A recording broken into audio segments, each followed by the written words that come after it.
course, we are going to get into understanding Amazon contract as an hands-on workshop.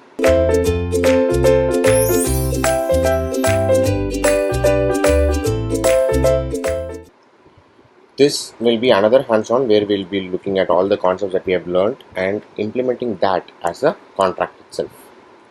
So let's go ahead and create a new file called as amazon.sol. Within this, let me start with saying pragma solidity is 0.6.12 and then say contract Amazon, right? Within this, let's as usual create the structure what we need to do. As we have understood Amazon previously also, Amazon works like this. So there is this Amazon contract and there will be a buyer and there will be a seller. First, the buyer will choose his product and pay money to the Amazon contract, and then the Amazon contract will transfer that money to the seller, not immediately but after the seller has delivered the product, right? So before all of this, the seller has to register himself and create the product also, right? So this is the steps that we are going to follow. First will be seller registration and product registration, and after that we'll have the buyer buying from Amazon and Amazon will transfer to the seller after delivery, right? Now the first thing we need to do is product registration.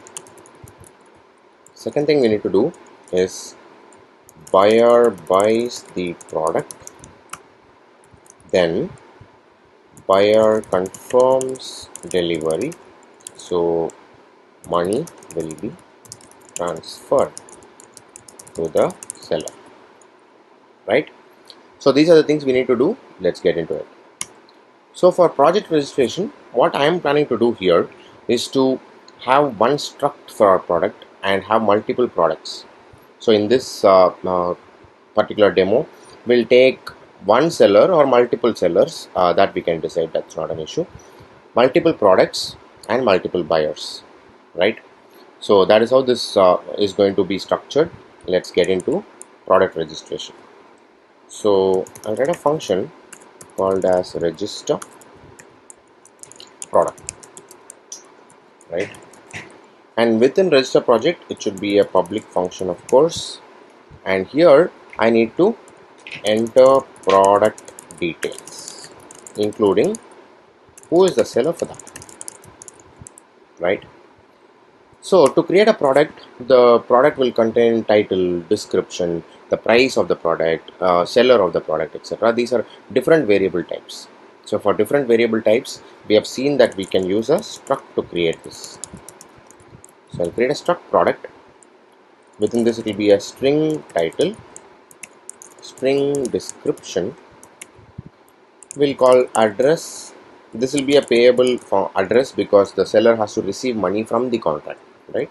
So let's do that, address payable seller, and I'll also create a product ID. So I want the product ID to be dynamic. We'll see how we can create a dynamic product ID here, right? The other things, there are a few more things which might be required for the product, which we'll create as we go and need that functionality, right? So all of these details has to be entered by the seller while he is registering, correct? So for that, let me get a string memory underscore title, string memory underscore description.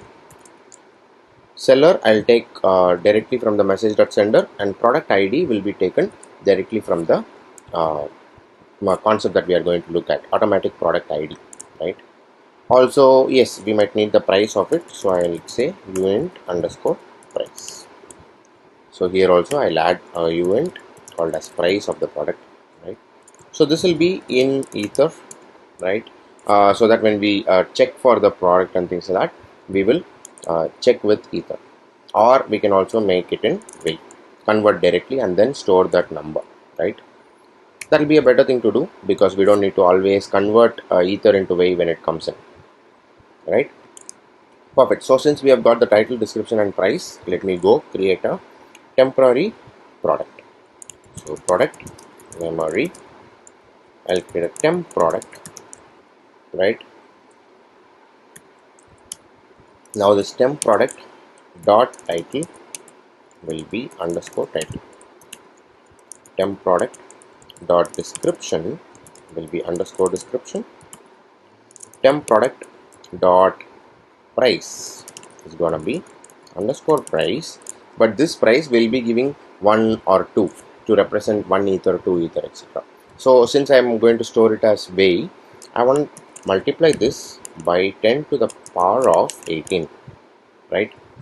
So this will convert if I send 1 ether into 1 into 10 power 18 and store it in here, right? That way it will be easier when we send ether and compare if the buyer is sending enough money to buy this product, right? So these things are which I want, and temp product dot seller will be the person who is registering. So I'll take message dot sender. It is always recommended to take the addresses from message dot sender whenever possible, right? Because you might not make any mistakes if you do this approach, right? And then I'll say I want to save this product also, right? And I told there are multiple products. So for storing multiple products, we might need a dynamic array, right? So let me take the product of, right? This is the multiple product array. It will be public, and I'll call it products, right? So here what I can do is I'll just say products, right? Dot push the temp product into this. So this way, what is going to happen is the temp product, whatever with the details I've created, will be pushed into this array, right? Also, I did not enter the product ID yet. For that, I'll create a counter, right? In the beginning, let it be 1, and I'll increment every time a product is added, right? So here I'll say temp product dot product ID is equal to counter, right? And then once the product is created, you have to increment the counter. So the next product when you create it is going to be 2, right? So here I'll say counter plus plus. What is the meaning of this counter plus plus? It means counter equal to counter plus 1, right? So that's how I have created the product.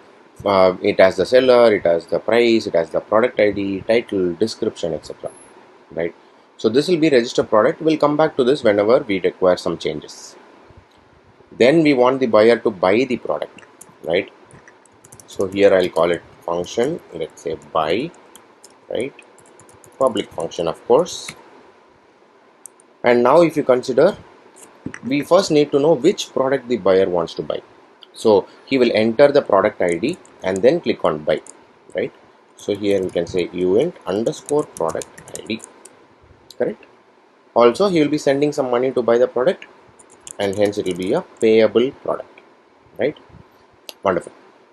Now, since we have got this product ID, I want to note down who is the buyer for the product and has he bought or not, right? Every product will have a buyer, right? So we can say address buyer, and also we can create a boolean which says delivered, right? So now if delivered is true, which means he has bought it and it has been delivered. Once it is a buyer, if it is not 0, then it is bought. So that way we can compare, see any product and see if it has been bought already, if it has been delivered already, all of these things, right? So now to do that, I want the same temp product here, right? And here I'll say temp product. Actually, we can change it directly in the array itself instead of creating a temp product, while we already have the product, right? So we can say products of underscore product ID, which the user gave, right? And this is in an array, right? If you take the first product, the product ID is 1, but where is it stored in the array? Is it in 0? So I need to give -1, correct? If you understand arrays concept of 0 indexing and things like that, correct? Now dot buyer is equal to message dot sender, correct? Yeah. So once this is done, the buyer's address will be added to the buyer column, and whatever money he pays goes into the smart contract, right?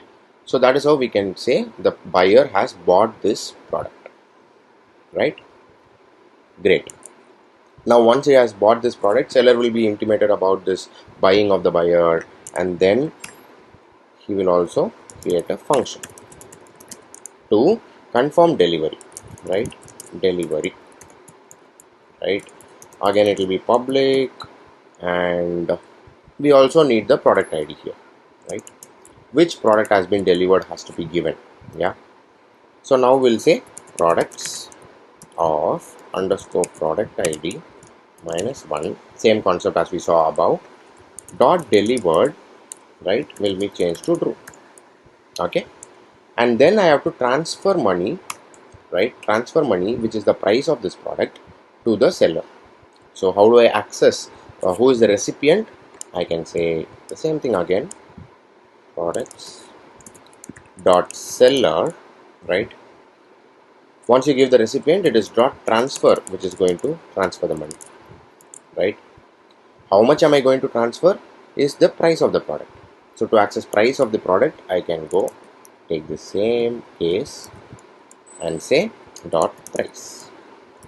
So this will transfer the entire money to the seller, right? That is how you create a Amazon contract, which is bare bones, right? It's like an MVP which you create, and what we need to do here is to check this first, and then we'll come back to add some required statements to add security and some events to let the user know, right? Now if you go here and auto compile this Amazon, we are done with it, and go to the deployed version. So if I want to deploy this, I can choose the first account and deploy it. So what is the first step of doing it? We are going to register the product, right? The product title, let's say mobile phone, and then I'll give a description called as iPhone, let's say, and the price of iPhone, let's say, is 2 ether. Okay, so transact. Once it is complete, I can see the products of 0 being added into the array. Mobile phone, iPhone, this person is the seller, product ID is 1, the counter got incremented, and the price is in weight 2 into 10 power 18. Buyer is 0 default and delivered is false. These two mean that the product has not been bought yet by anyone, and the delivery is false, which means it is not being delivered yet, right? Again, let's create one more product, let's say with the second ID, so that I have two sellers here, right? So let this be laptop and MacBook, and let this be 3 ether for me, right? So transact this, and you can see product of 1 is laptop, MacBook, and the different seller, correct? And 3 ether, similar case. Okay, now 71ED5 will be the first buyer. He wants to buy the mobile phone, so he'll enter the product ID 1 and click on buy, right? So here he has to give 2 ether because that's the price of the product, and if he clicks on buy, this transaction is complete, right? Now if you look at products 1, right, it will say, okay, products of 0, right, it will say the buyer is 71ED5 because he has bought it. Then the seller will be notified, seller will send the product, which will take some time, right? After that, when the buyer receives it, he will again go enter the product ID and click on delivery, which means it will be delivered, and 2 ether will be given to the first seller, correct? Notice that the current balance is 99. So let me just say product ID 1 and delivery. So once this is done, products of 0 will change to true, correct? And 2 ether has been transferred to the seller. That is how the basic working of this has been tested. Let me go to another buyer. He wants to buy product number 2. Buy this, and if you see products of 1, you can see laptop has been bought by someone, right? Again, second has been delivered. Let's say for delivery you have to give this, but you can see that it is 0 rupees, right?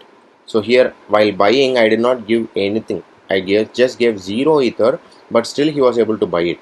Okay, that shouldn't be the case, which has to be handled by us using a security mechanism, correct? So now since we know that this logic is working, let's get into the contract and add some security to it. Okay. Now, what kind of security we need to add? We'll look at each and every function, right? So we'll see that registered product, I don't want the price to be 0, right? So you can say price is greater than 0, right? Or this be underscore price. Yeah, underscore price is greater than 0, and I'll give a error message also which says price should be greater than 0, right?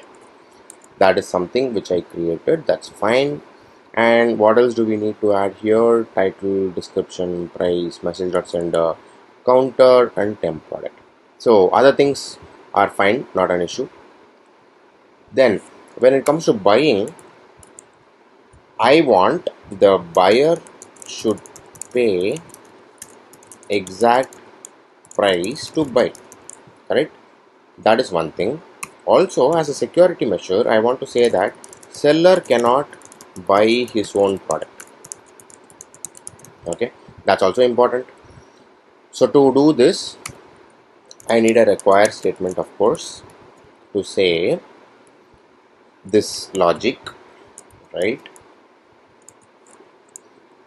Dot price is equal to message dot value. Message dot value is the amount he is sending, right? So here you can say pay the exact price. If you want to be more considerate, you can say please, right? Okay. So now the seller cannot buy his own product, which means require that products of product ID minus 1, this logic dot seller, right, not equal to the message dot sender. He shouldn't be able to buy the product. So I'll also say seller cannot buy, right? So that will stop the seller from buying his own product for whatever reason. Okay. Next comes delivery. Now if you look at this delivery function, we are saying that anyone in the world will be able to call this delivery, right? That shouldn't be the case. Only buyer of a product should deliver, right? Should or confirm delivery, correct? So for this I'll say require, right, require that the products of this dot buyer is equal to message dot sender, right? Here I'll say only buyer can confirm delivery, right? So that is how I add security to this entire contract. And now all of the things that we were seeing, sending 0 ether and buying the product, or delivery being confirmed by anyone else, cannot happen, right? So that's how I have included the security components. Now let's go ahead and create some events. Events form an integral part of any contract. So I want to do events, 3 events, one for registered, right, another for bought, right, next one for delivered, correct? All 3 should be notified to the respective people. So what can I give out? Let's just say I'll send the title and the product ID, okay, in the registered event, right? Probably we can sell the address also, right? When someone buys it, I just want to give the buyer address and the product ID. So I can just say product ID and the buyer, who is the person who bought it. Next, when I want to call it delivered, I just need the product ID to be sent out. Okay, wonderful.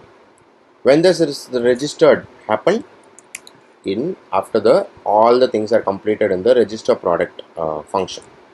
So I will say emit registered, right?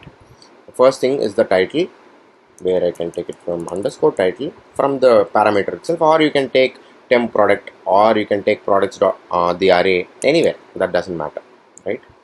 Then I need the product ID, which can be taken only from here, right?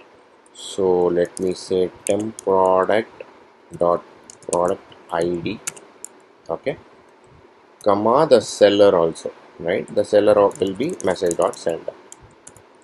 So this is how I let the users know in the front end that it has been registered. Okay. Now coming to buying. So here I'm emitting a bot event. Here I'm gonna say what all the product ID and buyer, right? So how can you get the product ID? You can get it from the input itself, not an issue. Comma the buyer, right? So I'll say message dot sender. Okay. So this gives you the bot. And then delivery I just need to say emit delivered, and here it's going to be the product ID itself, right? That's it. So I have emitted all of the events necessary. I have added all of the security necessary. Let's just go ahead and deploy to understand if this works properly, right? Go to the first account, deploy the contract. Once you deploy, I just want to register. So let me take the first account as the seller itself. So register product as previously we did, mobile phone, and we'll call it iPhone, and the price let it be 2 ether, right? So this is how you register the product, and then it will come to the second account, create a laptop, right, and a MacBook. Here let the price be 3 ether and transact. Yeah. So as you can see in this events, right, in the transaction log, if you look at here, you will have the event. So it says title is laptop, product ID is 2, and the seller is this person. As we emitted the event, we can look at it from the front end also, right? Now I want 71ED5 to buy this product. Okay, he is just going to send 0 ether and try to buy product ID 1. Okay, what is product ID 1? If you go to 0, you can find product ID 1 is a mobile phone, which is 2 ether, correct? But he's just trying to send 0 ether. So once you do this, it's gonna say pay the exact price please, correct? Because of the require statements, we have eliminated this from happening. So he has to pay 2 ether to buy the product. So once he buys this, the buyer will change in product, right? And delivery will be false anyway. Now if I call, let's say the seller comes and tries to call the delivery. Okay, he tries to cheat the system and says product 1 has been delivered. Cannot happen, right? Because only buyer can confirm delivery. Okay, so that's how we make sure everything works well in this contract. So now the buyer calls the delivery. Once it is done, this person has got the 2 ether. This is the seller, right?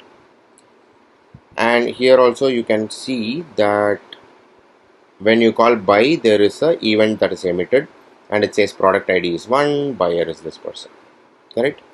Also when you see the delivery, here you can see that product ID is 1, which has been delivered now.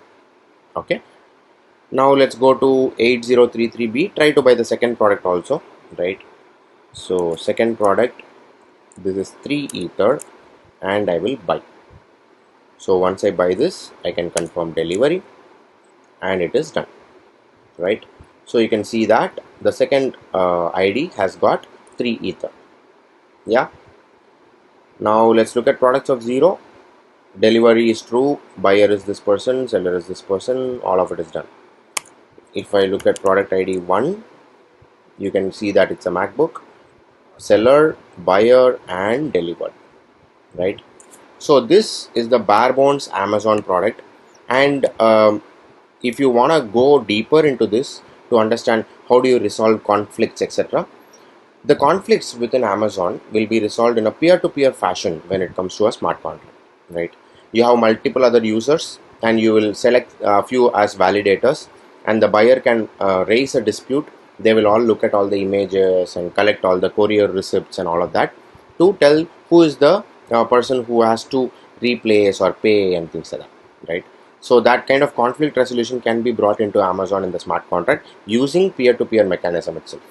So probably take that as an assignment and you can try it out. Let me know if you have any queries on that. I will be able to resolve. So I hope this Amazon hands-on contract gave you a good understanding of how you can implement a struct and multiple products, multiple sellers, multiple buyers kind of concept using smart contracts on the blockchain. See you in the next video.